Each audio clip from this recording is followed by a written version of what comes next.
Okay, I have to apologize. Last week I said I need you to do one thing before you start recording in the studio, and that was we talked about songwriting splits and figuring out what everybody's pay is.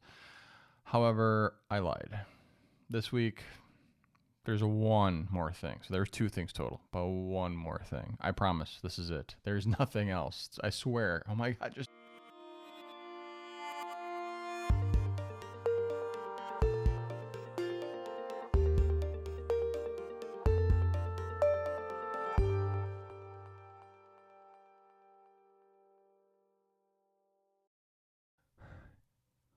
you hung up on me. You cut me off before that video bumper. Dang. So before I course correct and do the one more thing, can you go ahead and hit that subscribe button?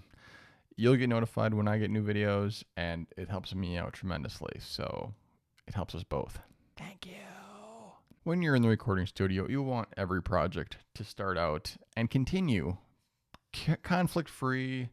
Everyone's happy, stress free, creativity flowing. You just want all the harmony and peace to flow so that it doesn't hinder the creative process and all the music shows up in rainbows and unicorn land, right?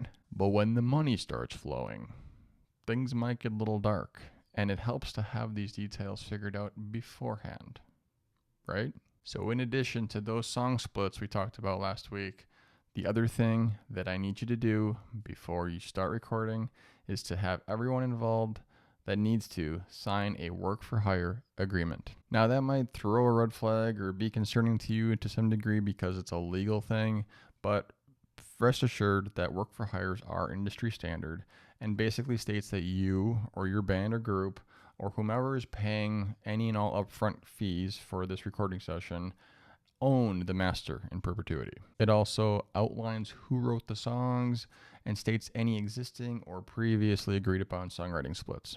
Again, as the owner of these masters, it's important to make sure that you require everyone who's involved to sign this work for hire before they get paid as well. Otherwise, you don't have that commitment. Do not pay anyone until they sign this thing.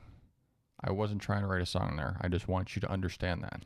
This avoids he said, she said issues in the future. So if you're ready to have your team in the studio sign a work for hire agreement, check out the description below. I've linked to a few resources you might find helpful. And for the last time, I promise this is the last thing you should do before you record. I promise. If you found today's video helpful, please go ahead and hit that like button. If you haven't already, hit subscribe. And if you have any questions, drop them below in the comments, and I will see you next time.